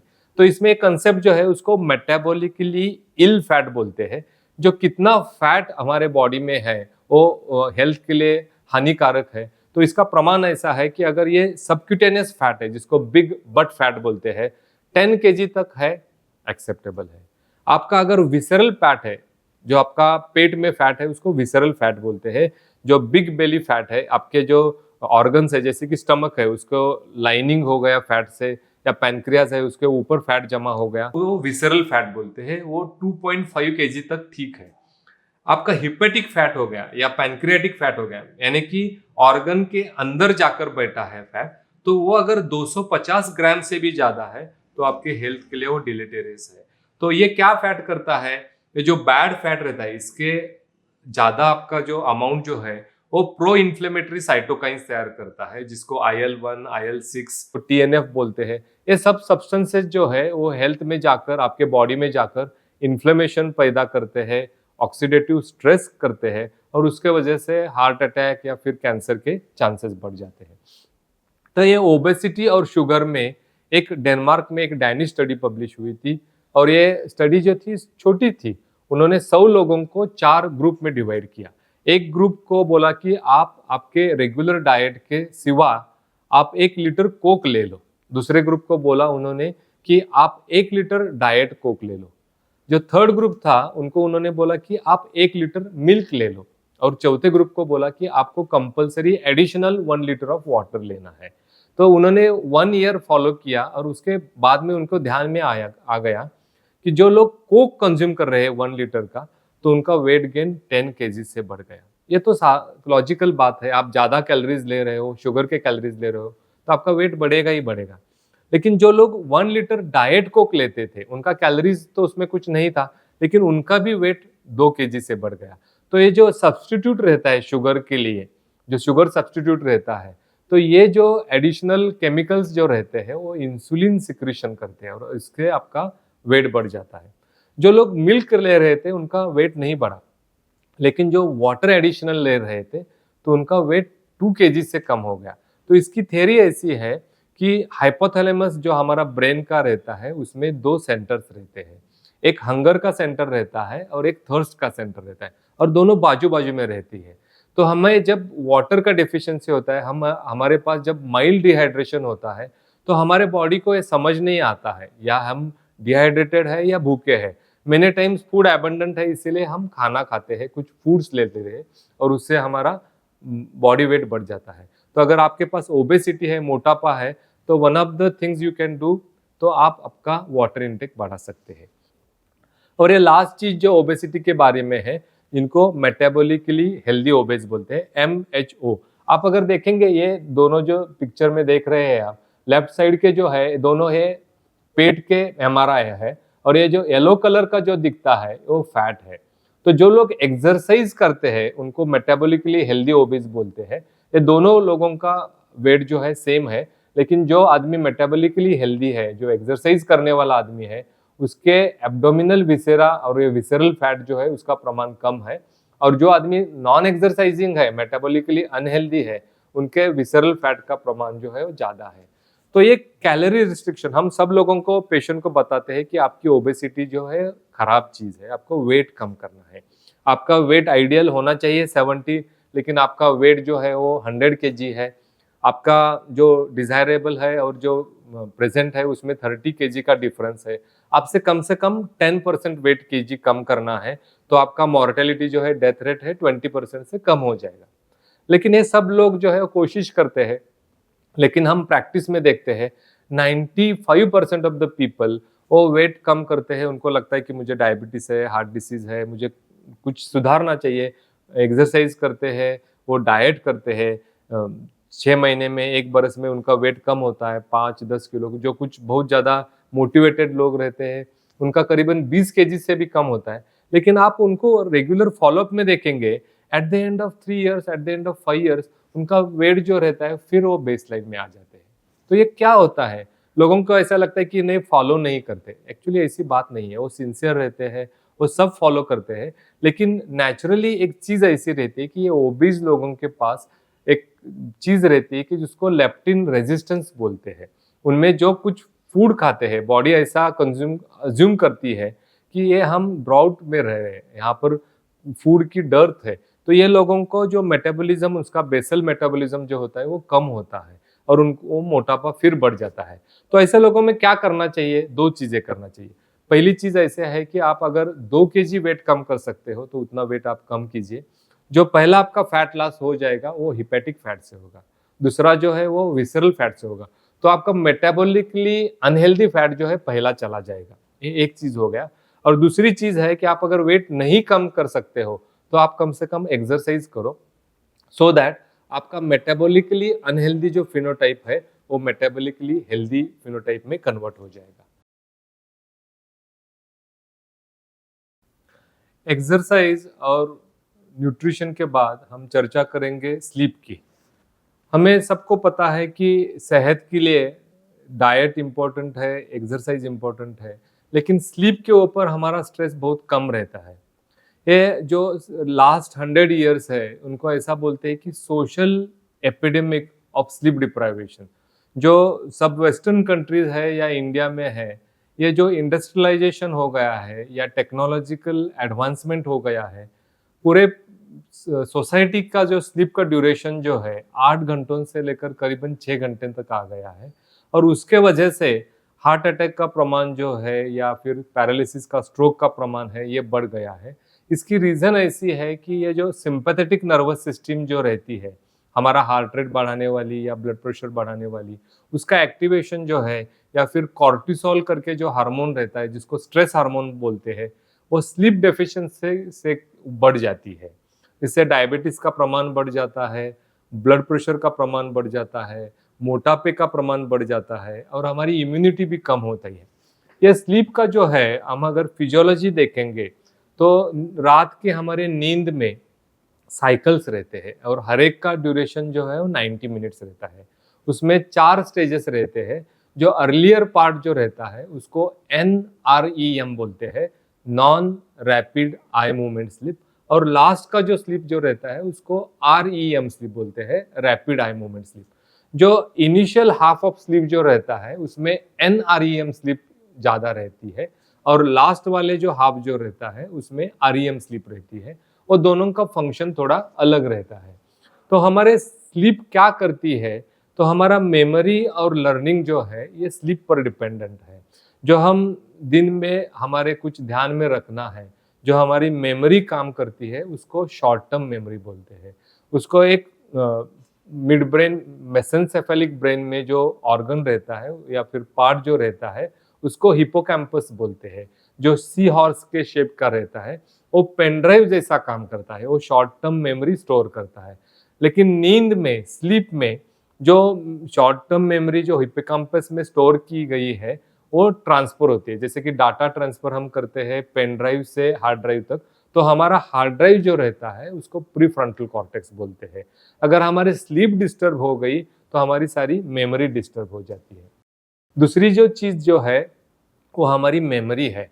जो डिमेंशिया रहता है या स्मृति भ्रंश जो रहता है, वो हमारे ब्रेन में बीटा एमिलॉइड और टाउ करके जो डेट्रीमेंटल प्रोडक्ट्स जो है वो जो एक्यूमुलेट होते हैं उसके वजह से होता है। हमारे ब्रेन में एक लिम्फेटिक सिस्टम रहते हैं, उसको ग्लायल लिम्फेटिक बोलते हैं, कि जो ये वेस्ट प्रोडक्ट जो है उनको निकालते हैं। और वो जो सिस्टम जो रहती है सिर्फ नींद में, जो स्लीप में ही काम करती है। जो हमारी स्लीप अगर कम हो गई तो ये डीप आरईएम स्लीप और आरईएम स्लीप जो है वो कम होते हैं और उसके वजह से हमारी मेमोरी कम होती है। इसके दो फेमस एग्जांपल्स है, जो जो टू फेमस इंटरनेशनल पॉलिटिशियंस है, रोनाल्ड रीगन और मार्गारेट थैचर। ये दोनों भी पब्लिकली बोस्ट करते थे कि हमें नींद की जरूरत नहीं है, हम 4 घंटे सोने से हमारा काम हो जाता है। लेकिन वो दोनों में ही अनफॉर्चुनेटली ये डिमेंशिया जो है, अल्जाइमर डिसीज जो है, अर्ली 70s में very severe form of dementia उनको हो गया। तो ये स्लीप जो है वो प्रिवेंशन ऑफ अल्जाइमर डिसीज के लिए बहुत इंपॉर्टेंट है। तो ये स्लीप अगर हमको इम्प्रूव करना है तो क्या करना है? हमको नींद की गोलियां लेनी है क्या? तो बिल्कुल नहीं, वो बहुत डेट्रीमेंटल है। हमें हमारा स्लीप हाइजीन इम्प्रूव करना है। तो इसकी मतलब क्या है? तो पहली चीज है कि हमारे स्लीप के टाइमिंग्स फिक्स होना चाहिए, उसको अपॉर्चुनिटी टाइमिंग्स बोलते हैं। आपको 7 to 8 आवर्स कम से कम स्लीप होनी चाहिए, उसके लिए आपको समय देना होगा। आप अगर सोते हो तो हमेशा आपकी इफिशियंसी जो रहती है, स्लीप इफिशियंसी रहती है, वो कभी 100% नहीं रहती है। नॉर्मल लोगों में 85 to 90% रहती है। तो आपका स्लीप टाइमिंग फिक्स होना चाहिए। दूसरी इंपॉर्टेंट चीज़ है कि डार्कनेस है, ये बहुत इसेंशियल चीज़ है। ये जो लाइट बल्ब का, आर्टिफिशियल लाइट का जो इन्वेंशन किया एडिसन ने, वो 150 ईयर्स के बीच में है। तो आपको डार्कनेस जो ह्यूमन इवोल्यूशन में वेरी इसेंशियल चीज़ है स्लीप के लिए, वो बहुत इंपॉर्टेंट चीज़ है। तीसरी चीज़ जो है वो टेम्परेचर है। आपके सोने के जगह का टेम्परेचर कूलर साइड में होना चाहिए, वहाँ पर जो इसेंशियल चीज़ें आर्टिफिशियल होनी चाहिए टेम्परेचर कंट्रोल करने के लिए, वो होनी चाहिए। स्लीप हाइजीन के बारे में चौथी चीज जो है वो ब्लू एलईडी लाइट है। ये ब्लू एलईडी क्यों यूज करते हैं? क्योंकि ये एनर्जी एफिशिएंट है और ये चिपर सोर्स है। ये सब स्क्रीन्स जो है, जो मोबाइल का स्क्रीन है या कंप्यूटर का स्क्रीन है या टीवी का स्क्रीन है, इसमें ब्लू एलईडी रहती है। और ये ब्लू एलईडी क्यों इम्पोर्टेंट है? जो हमारी इवोल्यूशन हुई, ये फिश लाइक एनिमल से प्राइमेट और फिर ह्यूमन जैसा इवोल्यूशन हो गया। और जब समंदर में लाइट नीचे जाता है तो लाइट का जो बाकी का स्पेक्ट्रम जो है वो कट हो जाता है और ये नीचे तक सिर्फ ब्लू एलईडी पहुंचती है। जो फिश जो रहता है उनका ब्रेन और हमारा ब्रेन में जो स्लीप मैकेनिज्म जो है वो सेम है। जो सुप्राकाइस्मेटिक न्यूक्लियस, जो हमारा ब्रेन का क्लॉक रहता है, उसमें ब्लू एलईडी, जो ब्लू लाइट जो आती है, उसको सेंसिटिविटी काफ़ी रहती है। जब ब्लू एलईडी आने बंद होती है तो हमारा सुप्राकाइस्मेटिक न्यूक्लियस सेंस करता है कि अभी डार्कनेस हो गया, अभी हमें नींद की ज़रूरत है, तो मेलाटोनिन का सिक्रीशन बढ़ जाता है। लेकिन अब हम स्क्रीन देख रहे हो, ब्लू एलईडी हमारे रेटिना में एंटर कर रही है, तो वो ब्रेन को बताती है कि अभी अंधेरा होने में टाइम है और हमें स्लीप की ज़रूरत नहीं है, मेलाटोनिन की ज़रूरत नहीं है। और इसीलिए हम जितना टाइम ज़्यादा यूज़ करेंगे स्क्रीन, उतना ब्लू एलईडी हमारे आँखों में जाएगा और उतने हमारे स्लीप इंडक्शन में लेट हो जाएगा। तो सोने के पहले कम से कम 3 घंटा आप ब्लू एलईडी को अवॉइड कीजिए। और लास्ट जो चीज़ जो है, वो जो है फूड, कैफ़ीन और अल्कोहल। ये सोने के पहले 3-4 घंटे में नहीं होना चाहिए। आप अगर कैफ़ीन का बात करेंगे, तो ये कैफ़ीन जो रहता है वो एडिनोसिन का इन्हिबिटर है। हम जब सोते हैं तो उसमें 2 मैकेनिज़म्स रहते हैं। हमारा सर्केडियन रिदम जो रहता है कि स्लीप वेक का हमारे ब्रेन में क्लॉक रहता है, ये एक मैकेनिज्म रहता है। और दूसरा जो मैकेनिज्म रहता है कि समझो मैं 6 बजे सुबह में उठा हूँ और 10 बजे मुझे अगर नींद आने जैसी लगती है, तो इसीलिए कि ब्रेन में मेरे एडिनोसिन एक्यूमुलेट हो रहा है। और ये एडिनोसिन एक्यूमुलेट क्यों होता है?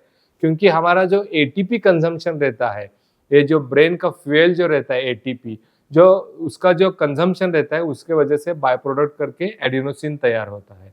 और जितना एडिनोसिन हमारे ब्रेन में जमा हो जाता है उतना हमको नींद लगती है। लेकिन ये कैफीन जो रहता है वो एडिनोसिन रिसेप्टर को ब्लॉक करता है, इसीलिए आपको नींद का प्रॉब्लम है तो सोने के पहले 6 से 8 घंटा आप कैफीन मत यूज कीजिए। समझो आप अगर 10 बजे सोते हैं तो 3-4 के बाद आप चाय या कॉफी मत ले लो।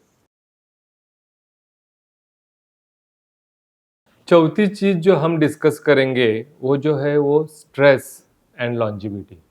तो स्ट्रेस जो है इवोल्यूशनरी वाइज वो उसमें दो चीज़ें बताते हैं। यू स्ट्रेस कि ये जीने के लिए बहुत इसेंशियल चीज़ है, और डिस्ट्रेस, ये ज़्यादा जो स्ट्रेस है जिसके वजह से सब डिसीजेस हो जाते हैं उसको डिस्ट्रेस बोलते हैं। स्वामी विवेकानंद जी ने भी बताया है कि anything in moderation is good and anything in excess is a toxin, is a poison. तो वैसी बात है कि स्ट्रेस कम मात्रा में जीने के लिए इसेंशियल है, अगर मात्रा ज़्यादा हो गया तो उससे आपका डिसीज हो जाएगा। आप अगर ये पिक्चर देखेंगे, ये यूस्ट्रेस का पिक्चर है। जब कोई जानवर ये प्रे के पीछे अगर दौड़ रहा है तो उसमें स्ट्रेस बढ़ जाएगा, उसके वजह से हार्ट रेट बढ़ जाएगा, उसके वजह से एनर्जी बढ़ जाएगी, लेकिन ये जीने के लिए इसेंशियल है। लेकिन एनिमल्स में और ह्यूमंस में फ़र्क है। ये जो पिक्चर में देख रहे हैं, इनके पीछे कुछ सेकंड के पहले शेर लग गया था, लेकिन ये अभी 10 मिनट के बाद ये एकदम नॉर्मल हो गए। तो इसका जो डिफरेंस जो है ये ह्यूमंस में ऐसा है कि कोई भी छोटा स्ट्रेस है और लिंगरिंग स्ट्रेस रहता है। ये यहाँ पर आदमी कोई अगर ट्रैफिक जाम में फंस गया है तो उसका दिन भर का मूड खराब हो जाता है, और ये जो डिस्ट्रेस जो है ये हमारा डिसीज बढ़ाने में इम्पोर्टेंट चीज़ प्ले करता है। तो सबसे अहम स्ट्रेस या सबसे डरावना स्ट्रेस जो है वो फियर ऑफ डेथ है। इसके लिए साइंस में कोई रेमेडी नहीं है, इसके लिए हमको स्पिरिचुअलिटी में ही जाना पड़ेगा। जो भगवत गीता में बोला है कि कोई भी सोल को ये अमर है, ये इसके लिए मृत्यु ये चीज़ ही नहीं है। आप अगर मर जाते हो तो आपकी बॉडी चेंज हो जाती है, लेकिन आपका आत्मा जो है वो अमर है। ये अगर हमारे मन में अगर फिक्स हो गया तो हमें मृत्यु से डरने की कोई वजह नहीं है। तीसरी इंपॉर्टेंट चीज़ जो है, जो हम स्ट्रेस से निगेट करने के लिए कर सकते हैं, वो है मेडिटेशन। हम अगर ब्रेन वेव्स देखेंगे तो ये जब हम अवेक रहते हैं तो वो टाइम का हमारा ब्रेन वेव जो रहता है वो काफ़ी फास्ट रहता है। उसका प्रिडोमिनेंटली बीटा वेव्स रहते हैं। उनका जो फ्रिक्वेंसी जो रहता है 15 टू 30 टाइम्स पर सेकंड रहता है। हम जब सोते हैं तो हमारी वेव जो है बहुत स्लो हो जाती है और उनको डेल्टा वेव्स बोलते हैं, वो 5 से कम रहती है। लेकिन हम जब मेडिटेशन करते हैं तो वो टाइम पर थीटा वेव्स आते हैं, और वो जो उनका जो रेट जो रहता है वो इन बिटवीन रहता है। स्लीप और अवेकनेस के बीच की जो स्टेज है उसको मेडिटेशन बोलते हैं। ये मेडिटेशन में क्या होता है, उसमें दो चीज़ें होती है, सोमैटिक नर्वस सिस्टम या वॉलंटरी नर्वस सिस्टम होती है। उसमें दो चीज़ें होती है। हमारे फोरब्रेन में तीन स्ट्रक्चर्स रहते हैं।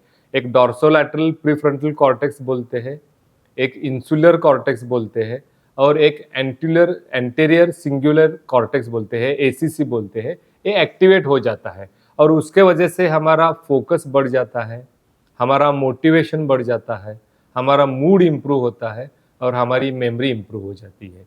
ये पॉजिटिव चीज़ें हो गई मेडिटेशन से।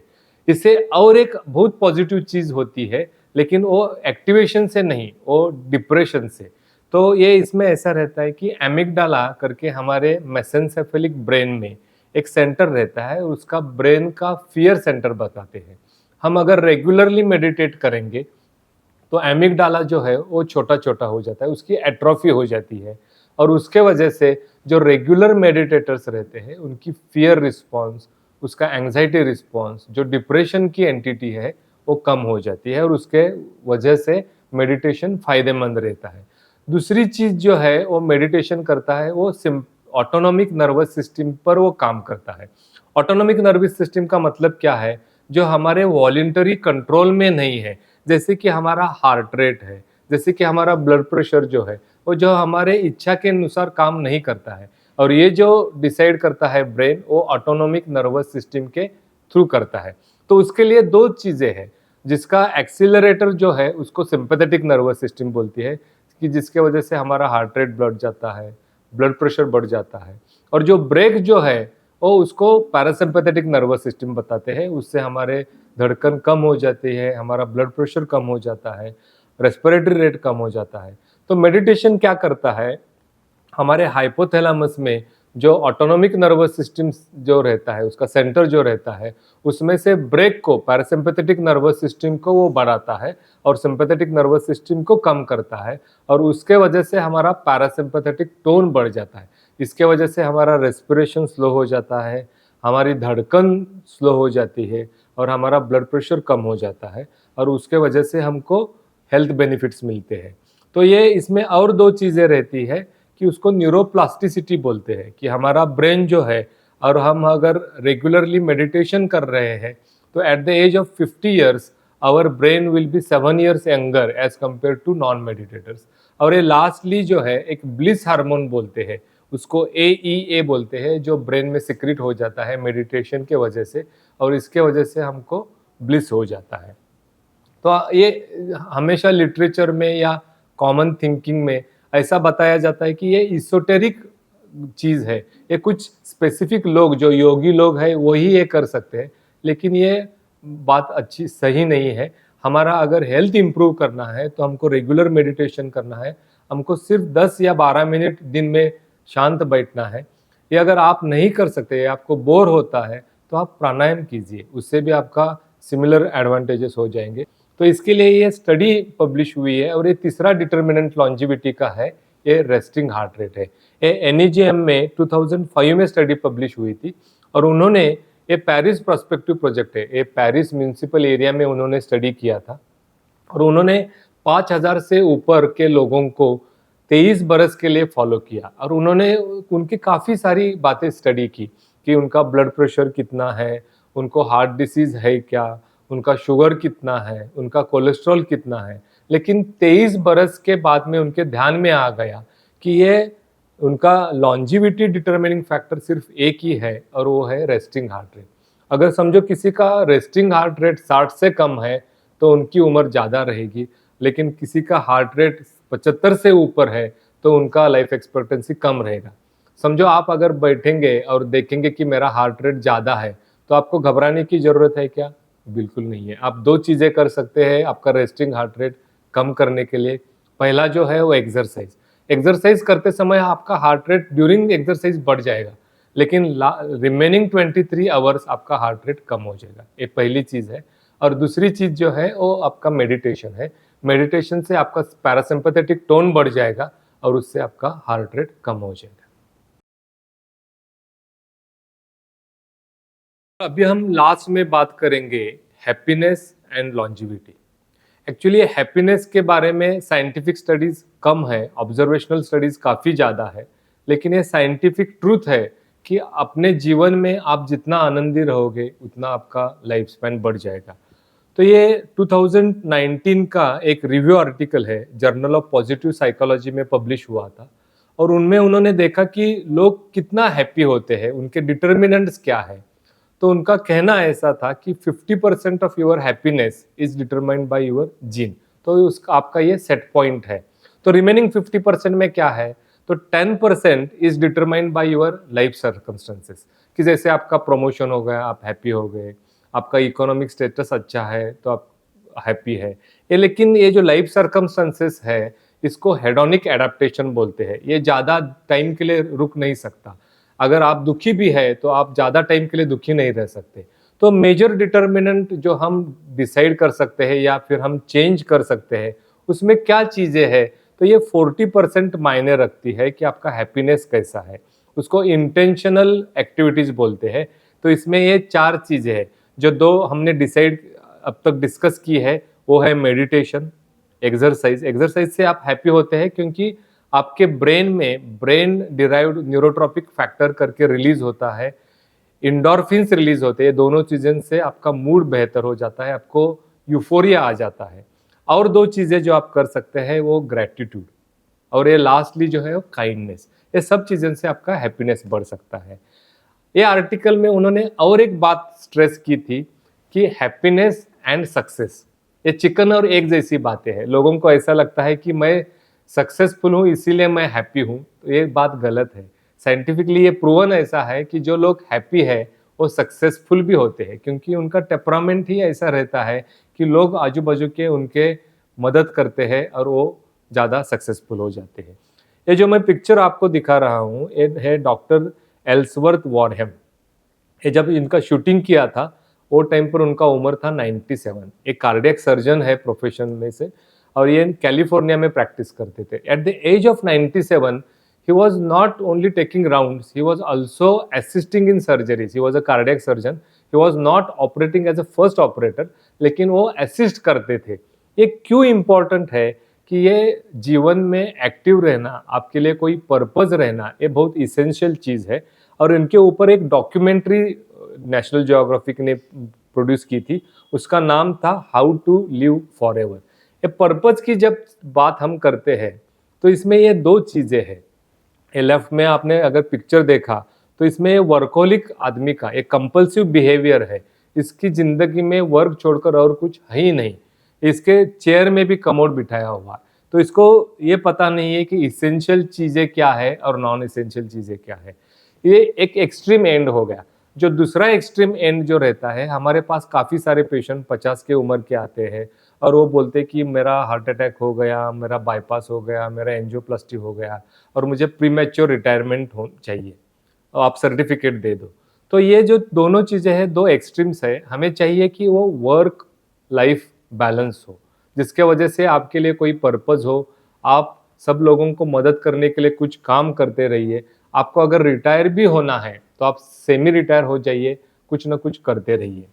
ये जो लास्ट की मैं जो स्टडी कोट करने जा रहा हूँ, ये जो है ये Harvard study of adult development. इसके ऊपर more than 100 papers scientific peer reviewed journals में आए हैं। इसके ऊपर 11 बुक लिखी हुई है, जो कुछ बेस्ट सेलर्स बुक भी है उसमें से। ये वर्ल्ड की सबसे लॉन्गेस्ट स्टडी है, लॉन्जिट्यूडनल स्टडी है। इसमें उन्होंने हार्वर्ड यूनिवर्सिटी में 724 लोगों को 1938 में इंक्लूड किया। उसमें से 268 लोग जो थे वो हार्वर्ड के अंडर ग्रेजुएट थे। उसमें से one of the person was John F Kennedy. और उन्होंने एक उनको जो कंपैरिजन ग्रुप चाहिए करके उनको लोअर सोशो इकोनॉमिक स्ट्रेटा का ग्रुप चाहिए था, इसीलिए उन्होंने बोस्टन इनर सिटी बॉयज़ को लिया, जो सब लोग वाइट लोग ही थे, लेकिन उनके माता पिता वर्किंग क्लास के पीपल थे, अनएजुकेटेड थे, और उन्होंने 85 ईयर्स के ऊपर उनका जो लॉन्जिट्यूडनल स्टडी रखा है। तो उन्होंने हर 2 साल में ये लोगों का इंटरव्यू किया। जो स्टडीज़ के जो रिसर्चर थे उनके घर में जाते थे, उनके एजुकेशनल प्रोग्रेस, बाद में उनकी प्रोफेशनल प्रोग्रेस, बाद में उनके मैरिटल लाइफ, उसके बारे में सब देखते थे। उनके हेल्थ चेकअप्स रेगुलर होते थे, फिजिकल हेल्थ, मेंटल हेल्थ, जो उनके स्पाउसेस थे, चिल्ड्रन थे, उनके इंटरव्यूज़ लेते थे। कुछ लोग उनमें से अभी गुजर गए तो उनके ऑफस्प्रिंग्स में उन्होंने इंक्लूड कर दिया, और ये स्टडी 87 ईयर्स के बाद आज भी चालू है। तो उन्होंने वो स्टडी में क्या देखा कि उन्होंने क्या किया कि 50 साल हर पर्सन का ये स्टडी के सब्जेक्ट का होने के बाद उन्होंने स्टडी चालू किया कि ये लोगों में क्या चीज़ें हैं कि ये 80 बरस के बाद अच्छे हैं। तो उन्होंने स्टडी पॉपुलेशन को 4 ग्रुप्स में डिवाइड किया। फिजिकल हेल्थ के हिसाब से हैप्पी वर्सेस सिक, और मेंटल हेल्थ के हिसाब से उन्होंने हैप्पी वर्सेस सैड, इसमें उन्होंने डिवाइड किया। और उन्होंने देखा कि ये अपर स्टेटा जो है हैप्पी वेल का और सैड सिक का जो है वो उसमें डिफरेंस क्या है।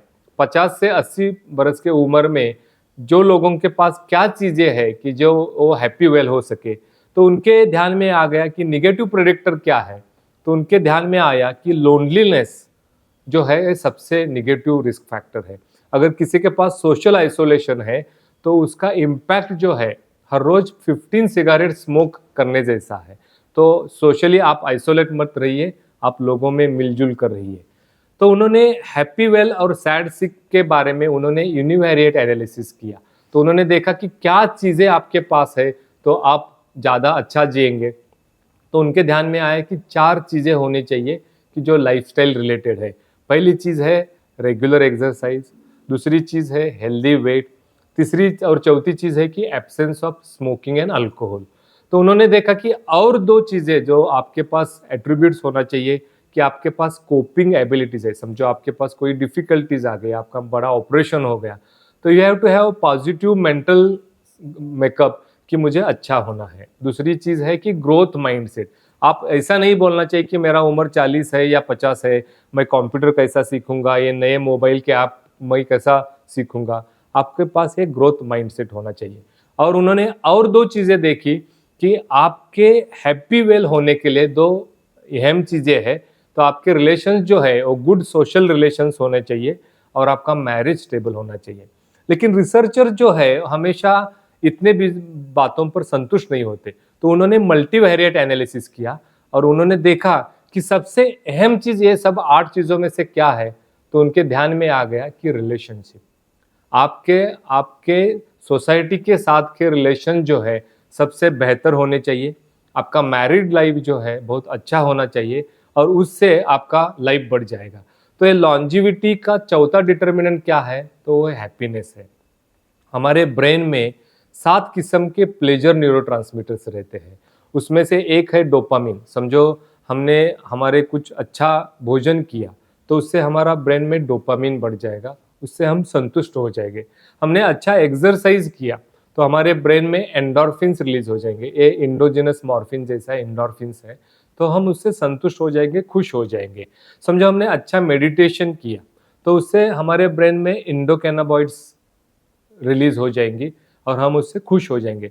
लेकिन ये प्लेजर जो है उससे ये सेटिस्फैक्शन बहुत इंपॉर्टेंट है। ऑक्सीटोसिन जो है, हमारे अगर रिलेशंस अच्छे हैं हमारे फैमिली के साथ, हमारे सोसाइटी के साथ, हमारे मैरिज पार्टनर के साथ, तो हमारे ब्रेन में ऑक्सीटोसिन का प्रमाण बढ़ता जाएगा। उसको master of happy gang orchestra बोलते हैं। और उसके वजह से सिर्फ हमें हैप्पीनेस नहीं आता है, हमारे पास सेटिस्फैक्शन आता है, हमारे पास सिक्योरिटी आ जाता है और इसके वजह से हमारा लाइफ स्पैन भी बढ़ जाता है। तो कंक्लूजन में मैं ये कहूँगा कि 3 ही कंक्लूजन है हमारे डिस्कशन के। First thing is eat naturally. हम जब खाना खाते हैं तो जितना नेचर ने हमें दिया है उतना कंज्यूम करो। जो प्रोसेस फूड है उससे आप दूर रहो। दूसरी चीज़ जो है, आप मूव नेचुरली।